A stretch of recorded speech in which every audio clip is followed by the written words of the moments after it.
And we're back. This is DDS, and this is the Dune short review. Short because I don't know how long it's going to be. I could go on and on about the visual effects. Man, this is a stellar looking movie.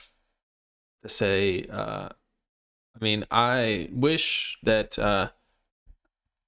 I got a babysitter and watched it on IMAX. If my daughter could sit through a 2.5 hour movie, man, it would have been nice to go there because watching it on my whatever inch screen, I actually have no idea. It probably didn't feel the same. I mean, you could just tell that it was meant for a big screen.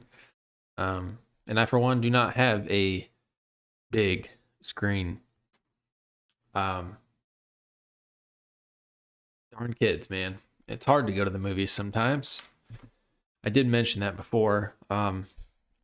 Anyway, I did see some notes from some random, I don't know if it's reviewers or just commentators about it was hard to follow or they were confused. And I don't get that. My wife, who doesn't really watch a whole lot of sci-fi, once in a while I get her to watch Star Wars or something. She liked this little guy, but she watched it with me, and really she only had a question about the different houses there were, and after that it was pretty much smooth sailing, and she thoroughly enjoyed that. But I think both of us at the end, and this again was a 2.5 hour movie, I think we were both like, that's it. Like I could have sat and watched that for so much longer. I am stoked about the miniseries and then any sequel or sequels that are to come. That's just to put it plainly. I will fully get behind what these guys put across. I was not upset with any of the actors in a way of acting. I think they all did an excellent job, and I said this in the previous video that I think all of the actors that were cast are pretty stellar. And we don't get to see a whole lot of the bad guys, let's just say.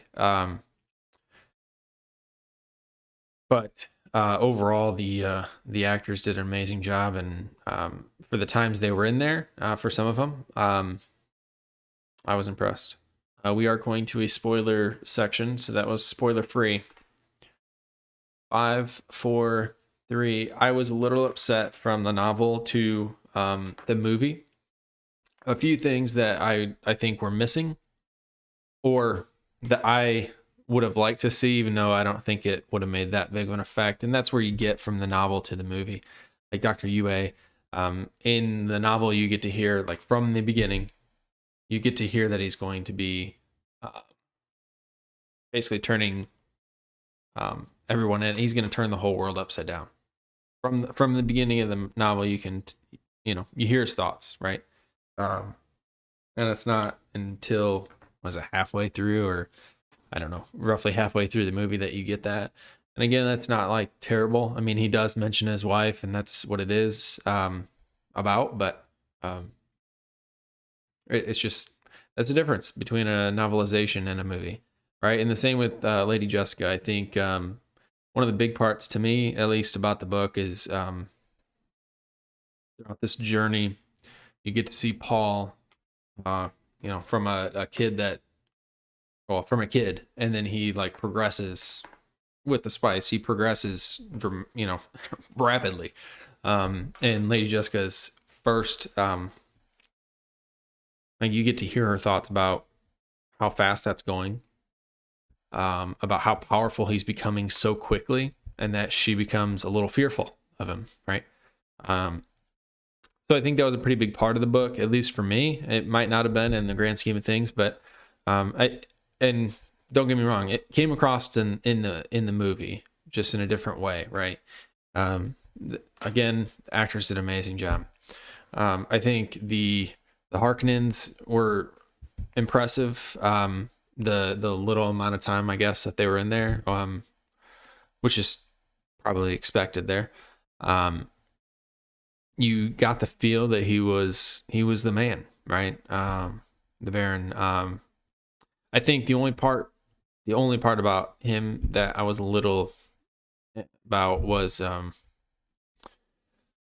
when Drax came in and said, or his nephew, whatever you want to call him, comes in and says that Paul and his mom were dead, right? There's no way they could have survived. In the book, they're like, the Baron's like, you can't tell me that you think they're dead unless you have the bodies. And this, he's like, good. Kind of like the Emperor Palpatine. Those were not his exact words, and I apologize for anybody that was just offended right there. But overall, I think it was impressive. I think how they displayed so many elements of the movie were really really impressive, including the scene where well, he poisoned the Duke poisons everybody with his tooth, and the Baron is hiding. Anyway, I think one of the takeaways I would say is Duncan Idaho was, I think that was Jason Momoa did an amazing job. I think he really stood out amongst the standouts, right? I don't have much negative things, many negative things to say. I think Jason Momoa did an amazing job for the time he was in there. I think I also mentioned in the last one there was one gender swap. I wasn't really concerned about it because it looked like it was going to be a good swap and it's not going to negatively affect anything. And sure enough, I was right. Dr. Liet Kynes was, well, that was impressive. I think she did a great job of kind of staying in the middle, which is what she needs to be. Now in the novel, they go from being, or he, right? He goes from being skeptical because of who the leaders were, before the Duke took over. And then you realize that when he's flying in, instead of sacrificing his people, right, for the spice, he goes in, swoops in, saves them, whatever, and that's completely a 180 from the previous regime, and that's impressive. I think that was a positive note about the novel, and then I think it was well done in the movie. Again, differences there that really hit home. You have a few more pages to deal with. You have more time to deal with certain moments than movies. When this movie did not feel, to me, it didn't really feel rushed. I was kind of shocked that it was over. But there were times when it was drawn out, and I like that. I mean, there's parts of The Mandalorian that are just like slow paced. I don't want to call it slow paced because there's slow paced like Justice League, which was painful, and there's slow paced or just nicely paced in the Dune movie, which played well.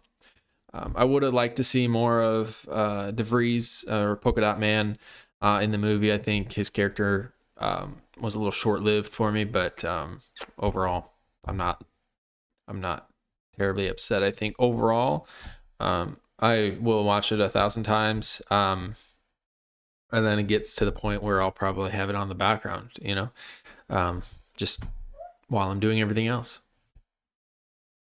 It's dog time. I would be willing to watch a lot of short series on this. I don't really care about the character. I could watch any of these characters, I think, and just enjoy myself. Anyway, that was kind of the spoiler, not too spoiler ish review. Overall, I would give it 10 out of 5. I'll watch again. Let me know your thoughts. And if you're looking forward to a sequels or anything else. Anyway, catch you in the next one.